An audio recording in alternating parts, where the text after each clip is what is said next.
to Factoraly. Hello. Hello. I like that hello, but can you do it in a slightly different delivery? Sure. Give us a hello, but make it more like a goodbye. All right then. Hello. Perfect. Good. It's Factoraly.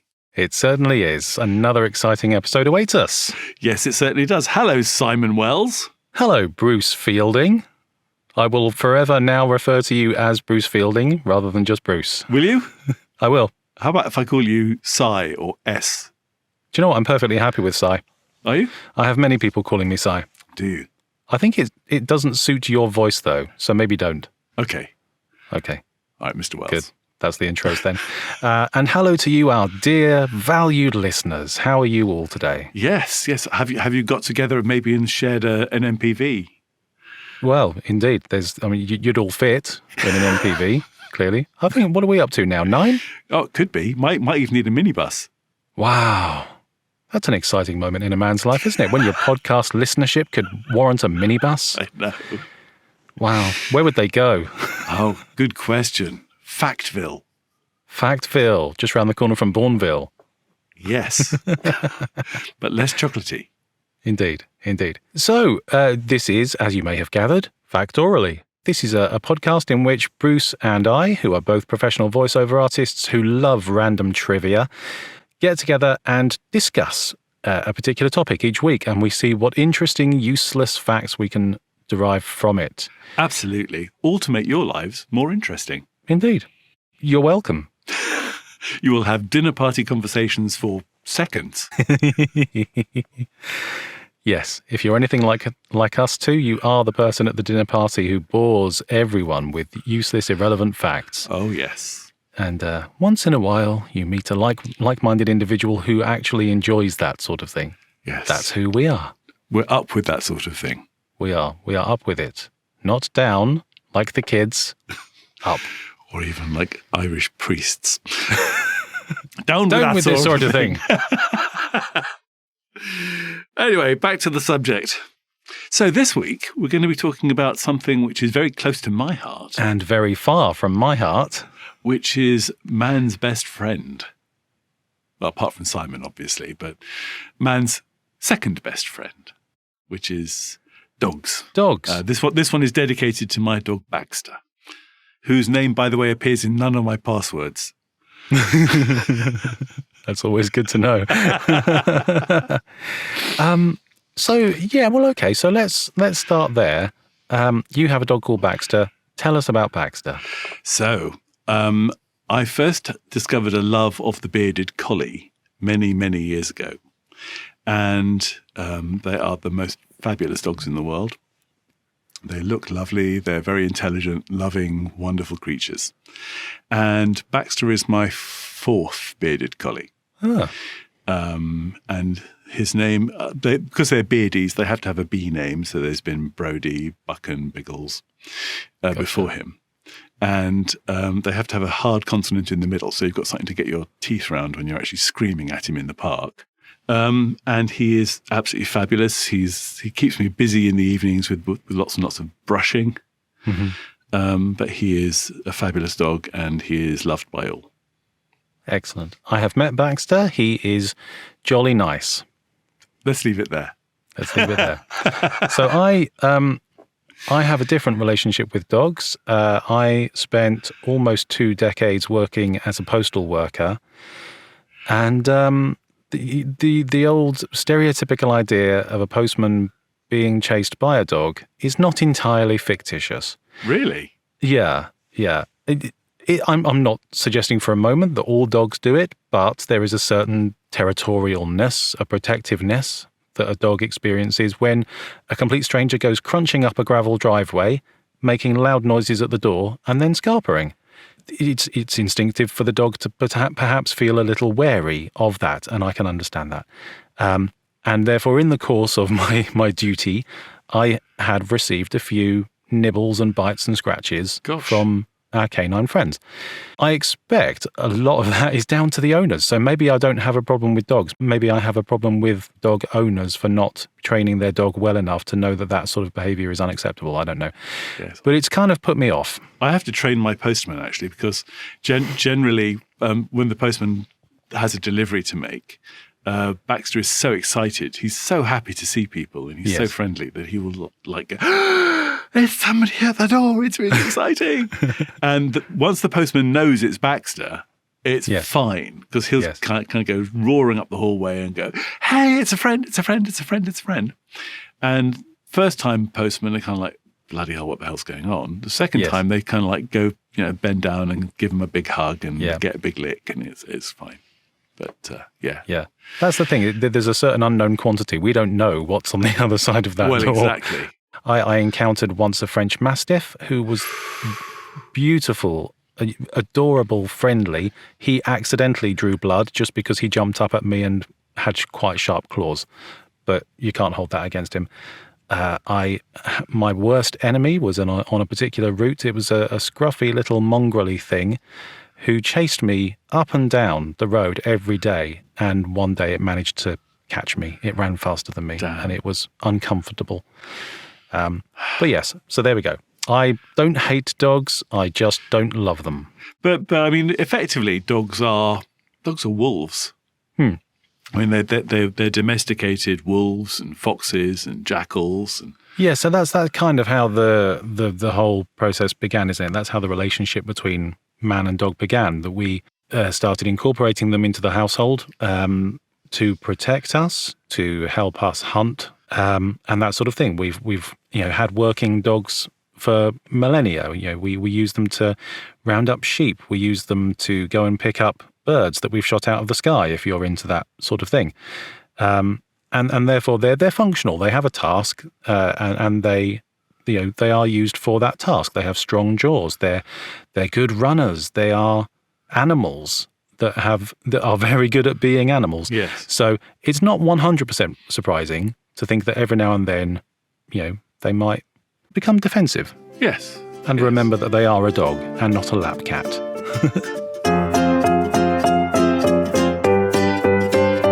It's very odd, isn't it, when you say they're all descended from wolves, and you think of the diverse range of dogs from a Great Dane to a Chihuahua. Yes. How on earth either of those things are related to a wolf is quite surprising. So there are over 360 distinct breeds of dog in the world. Or are there? Oh, you know something I don't know. Well, the thing is, it depends on where in the world you are. Because, for example, the Kennel Club says that there are 222 breeds, whereas the Americans think there are 285 breeds. And originally, there were over 1,000 breeds, but they've kind of come down, although there are new ones that are being brought on board. Do you know what the most popular dog is? Most popular breed of dog? In the world? Well, certainly in the UK. Ooh, is it sort of something like is it like a Labrador or something? It is. Well done. It? Yes. Get in. Top marks. Retriever Labrador. Right. Absolutely the top one. And most recently, there's 61,000 retrievers. Right. 61,000? 61,000. You think there'd be more? Oh, I was thinking that was quite a lot. Oh, are you? But it's actually the second most popular dog is the French Bulldog these days. Really? It just massively exploded. Right. About 54,000 French Bulldogs. It's quite a few, isn't it? So I read that there were an estimated population of 11 million dogs. Yes. In the UK. So proportionally, that 54,000 isn't a lot, but it just shows how many different breeds there must be to make up that. And don't forget, number. those are pedigree breeds. So explain pedigree breeds. So pedigree breeds means a pure bloodline.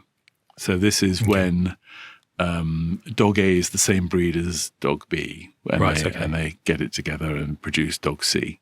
Whereas there are several names for dogs that don't have parents of the same breed. Liverpool Terrier, I think, is one. Oh, right. Okay. But basically mongrels. Mixed breed dogs, there's an awful lot of them. Technically, most dogs are mongrels because you have to sort of crossbreed to get the desired result, whether you want a flat face or whether you want a flat coat or whether you want a woolly dog. And bred for things like keeping your hands warm, which is quite interesting. Dogs are bred for keeping your hands warm. So what the Chinese used to do is they used to make a sort of like a hand warmer, like a muff thing that you put both hands in, but you put a dog in there as well. Oh, I see. And the warmth of the dog would actually keep your hands warm. That's great. And similarly, very useful sort of medically for things like period pains. Oh, okay. So lap dogs were original. I mean, as any woman will tell you, having like a hot water bottle on their tummy helps significantly with period pains. Yes. But if you have a living, breathing hot water bottle, i.e. a dog, you can just have that as a lap dog on your lap, and that adds the weight and the warmth that actually helps you to deal with the pain. Is that why lap dogs became a thing? Exactly. Oh, that's interesting.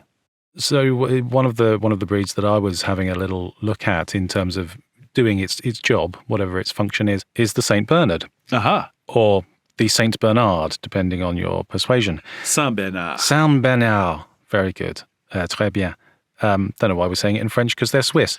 But the Saint Bernards were first mentioned in a piece of writing in 1707 by the monks of the Saint Bernard monastery in Switzerland. Yes. Which was in a particularly harsh environment. And the monks kept these dogs to help them rescue people who may have got lost along the craggy alpine paths in that area. And because they're strong and they're quite agile and they have incredibly good senses of smell. In fact, the sense of smell, apparently a dog has a sense of smell that's between 10,000 and 100,000 times better than ours, depending on the breed. Gosh. Which is due to a part of their nose, which is called the Jacobson's organ, which heightens their smell. And they can smell objects or humans or whatever it is up to about 12 miles away. I can't even imagine how confusing that must be. Oh, there's a burger. Oh, there's a person. Oh, there's a car. That must be very disorienting.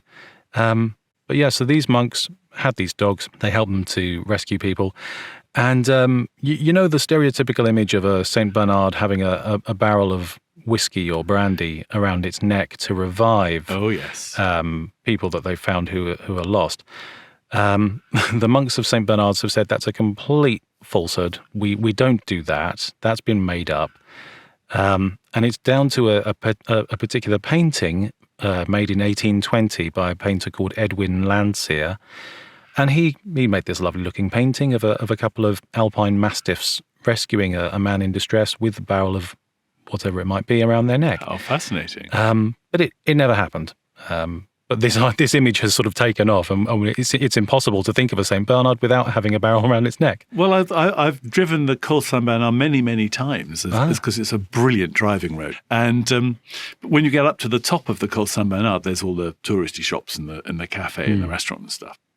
And it's just packed full of little cuddly toys of St. Bernard dogs with little brandy barrels around their necks. And it's all due to this one chap who painted a picture. Isn't that great? There you go.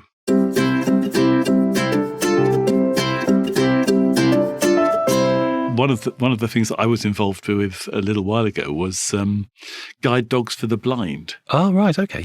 And guide dogs is fascinating. I mean, guide dogs have been going for about 100 years now. I think they started in Liverpool in 1931. Okay. And they are absolutely brilliant. They can help people to live normal lives that are sight impaired, either blind or partially sighted. Partially sighted is usually better with the dog. Right. Okay. There are places where they teach dogs how to become guide dogs. And then once a dog has been taught, then they pair the dog with the new owner. And one of the places they do this is actually in Greenwich Park. Oh, right. So I've actually been to a pairing. You have to pair the dog with the owner. But it's absolutely fascinating. They test them on the road. So there'd be a test driver and a test walker. with a dog, and the dog trainer will walk out into the road as the test driver is driving down the road towards the dog. And the idea is that the dog will pull the trainer back onto the pavement and to let the driver go. And I was talking to one of the guys who does this test driving thing, and he said he once got beaten up by somebody because they sort of saw him like driving straight at this guy with a guide dog and not slowing down. And then he slowed down afterwards and stopped. And this guy got him out of the car, like grabbed him by the lapels and said, "Didn't you see that bloke with a guide dog?" Brilliant. He went, "Yeah, I'm training him." Oh dear. It was so good. But they are absolutely brilliant. And not all of them make the cut. Right, okay. So some of them are they're trained up and they just can't make it. Right. So they become other things. They become like hearing dogs for the deaf. Ah. Or they join the army. Okay. Or they work for customs and excise. I have an interesting story on that subject. My grandmother-in-law was going through customs at the airport once back in the 80s, and someone from security pulled her aside and said, "Would you mind if we just shoved some drugs in your suitcase because we're training our dogs, and we want to see whether they can detect this stuff?" And she said, "Yeah, all right, that's fine." So they put, they planted some drugs into her suitcase and said, gave her the instructions, just carry on as if it's not there. Walk through customs as you ordinarily would. Hopefully the dog will sniff you out. We'll pull the dog back. You can give us the drugs back. Everything will be fine. So she followed the instructions. She walked towards customs. She walked right through customs and right through to the other side of customs. And the dog didn't spot her. And this was the beginning of her career. She suddenly realised, I can make a living of this. So this poor little old lady was standing there sort of heading towards the exit of the airport, waiting for the dog. And she sort of looked over her shoulder and said, "Excuse me, do you want your drugs back?" Afraid that she would never actually be accosted. Wow. So clearly that one didn't pass the test. Needed more training. Indeed. So, dogs are very well equipped to do all the things that a dog is meant to do. They also seem to have a very good internal clock. They can quite accurately sort of tell what time of day it is. They know when their owners are about to come home, long before the car pulls up or the door opens or whatever. Although there is a theory that it's actually not just that they understand time, it's that there are cues that happen at the same time each day. So they go by a cue. For example, if you hear dum-de-dum-de-dum-dum-de-dum-de-dum-dum, you know that it's 7:15 or whatever time it is. So that there are various clues that give them the idea of gives it the appearance that they are good at timekeeping. So that may not actually be true. Interesting. But it may not be true. I'm perfectly happy to be corrected. That's how we learn. Myth busting is another part of facts. Now, the lifespan of a dog, I've never quite understood the concept of dog years. People say about X number of years to a human is like X number of years to a dog. But I believe on average, dogs live for about 10 to 15 years. Is that your personal experience of having owned a few? Sadly, it is, yes. Right. I've been lucky in that they've gone for the high end of that. Okay. Sort of like for the 15 years. Okay. But yes, they generally, they say that 1 dog year is the equivalent of 7 human years, but it doesn't quite work that way. That's a kind of, it's a bit like saying if you want to calculate centigrade from Fahrenheit, or you sort of, Fahrenheit from centigrade rather, you double it and add 30. Right. And if you double the centigrade and add 30, you get a Fahrenheit, which is kind of true. It's in the ballpark of where you are. Okay. There are websites where you can actually put your dog's age in and it will actually calculate what your dog's age is in human years. That's useful, isn't it? Not really. But then I suppose as humans are now tending to live longer themselves, they may have to adjust that calculation. I suppose so, but then dogs are living longer as well. Are they? And that's not just down to evolution, but it's down to nutrition and medicine as well. Okay. And, so I remember when I was a kid, you basically gave your dog a tin of food. You gave him a tin of Pal or something. Yes. And there were commercials on the TV which featured dogs getting very excited about tins opening. Yeah. It features highly on the opening sequence of Back to the Future. Well, exactly. And then there's kibble, which was brought in, which is an easier, cleaner way of handling dog food, which is basically food-infused biscuits. Yes, okay. There is now a new school of thought called raw feeding, where you feed raw food to your dog. You feed your dog the kind of food that it would be able to eat in the wild as a wolf or as a fox or a jackal. So this is very much uncooked, untreated meat, fish, whatever, mixed with vegetables and berries and herbs and all sorts of green stuff to offer your dog a very good diet. And I've been feeding my dogs raw for the last many years now. Right. And they seem to thrive on it, and it gives them a nice silky coat and stuff like that. So, but there are vets that will tell you that it's very bad and that you can give yourself all sorts of diseases by handling, which is true. I mean, if you think about it, if you handle raw chicken, for human consumption, it could be as bad for you as handling raw chicken for animal consumption. Yes. So you have to be wise about it. You do.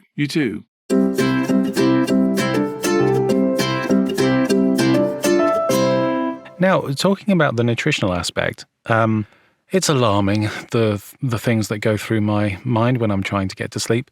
Do you remember white dog poo? I do. I don't know when the shift happened, but I remember as a nipper back in the 80s, you would find white dog poo on the pavement. Yes. And now you don't. Not very often. Is that a nutritional thing? Is that because Yes, the it is. dogs' diets have changed? It's kibble. It's because of kibble. Yeah. So stools. Let's talk about stools. That's a whole other episode. So dog stools. If you feed your dog raw, for example, one of the ingredients of raw food is bone. Okay. And the more bone in a dog's diet, the stiffer the stools. So more calcium and so on. Exactly. So, you sometimes see dog poo, which basically looks like a lake of something unpleasant. But actually, if you feed your dog raw, they usually come out as little sort of black pellets. Oh, really? So they're much easier to pick up. They don't smell. It's so much easier and better and more helpful with a raw diet to pick up after your dog. But the more bone they eat, the paler their poo is. So dogs used to be given, on a regular basis, bones from the butchers. Do you remember when there used to be butchers? I think I've heard of those. Yeah. So butchers used to give people the bones that they no longer needed. Yes. And those bones were given to dogs. Yeah. And when dogs eat bones, A, their poo goes stiffer, and B, it goes paler. So white poo was basically from dogs that had eaten a lot of bones. Ah, right. Okay. So somewhere around the late 80s, early 90s. Big on kibble. Big on kibble, not so big on bones. Yeah. Interesting. There you go. We solved that mystery. Thank you. You're welcome. Anytime you want to talk about dog poo, ask. In fact, you can always tell a dog owner, because if you go through their pockets, you'll find little plastic bags. Yes, little poo bags. Yes.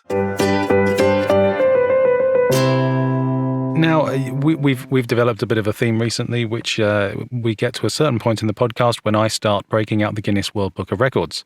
Oh. And we talked about various different breeds, big ones, small ones, etc. Some as big as your head. Indeed. Or bigger. So I decided to look up the biggest and the smallest ever dogs. The largest dog, these are both quite recent as well, actually. It's not sort of a historical record. They're both, I think, they're sort of both still alive. So these are current records. There is a Great Dane called Zeus, who's a 2.5-year-old dog. He is the tallest dog in the world.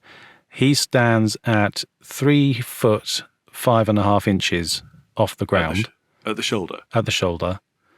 And if he goes up on his hind legs, he's over 7 foot tall. That's quite large, That's a big dog. isn't it? That's a foot higher than neither you or I. I know. But they're such charming, sweet, good-natured dogs as well, which is just as well, frankly, because they could rule the world if they decided that they were going to be. The extent of my knowledge of Great Danes is Scooby-Doo, and the fact that I can go... Oh, I tell you what we haven't talked about. Oh, sorry, let's talk about the smallest dog first. Good point. Right, smallest dog. Probably no surprise. It's a Chihuahua. There is a Chihuahua from Florida called Pearl, who is only 3.5 inches tall. That's really small, isn't it? And 5 and a bit inches long, roughly the size of a dollar bill. It's hardly big enough for a handbag. No, it's like a pocket.